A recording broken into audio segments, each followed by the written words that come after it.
À seulement un mois, la petite fille de Hadjara a échappé de peu à la mort. En cause, une pénurie de lait. Mal nourrie et très malade, elle a été sauvée de justesse. À sa naissance, elle refusait de téter et il n'y avait plus de lait, donc elle n'avait plus rien. Elle n'arrêtait pas de pleurer.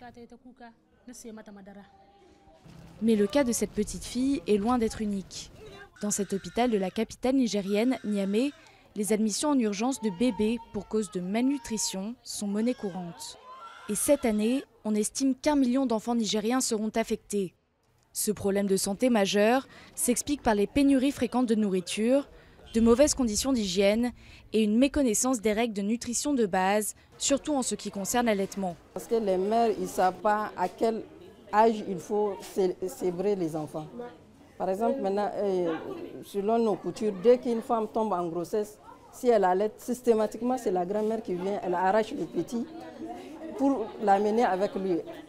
C'est surtout la principale cause de la malnutrition, c'est surtout l'ignorance.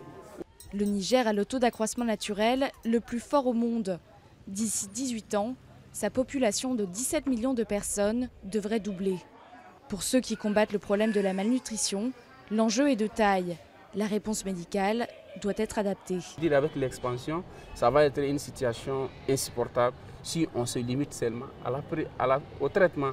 C'est pour cela, depuis un certain moment, on met plus d'accent, on fournit plus d'efforts dans la prévention, en plus du traitement. Les associations veulent désormais intensifier la prévention pour changer les mauvaises habitudes transmises de génération en génération. Le petit garçon d'Aïchata a 16 mois. Lui aussi souffre de malnutrition. Désormais tiré d'affaire, il reçoit des compléments alimentaires depuis 3 semaines. Le jour où je l'ai emmené ici, il était malade. Je l'ai emmené au vendeur de médicaments dans la rue et puis je l'ai emmené à l'hôpital. Ils l'ont soigné et merci à Dieu, il se porte bien. Il a pris du poids.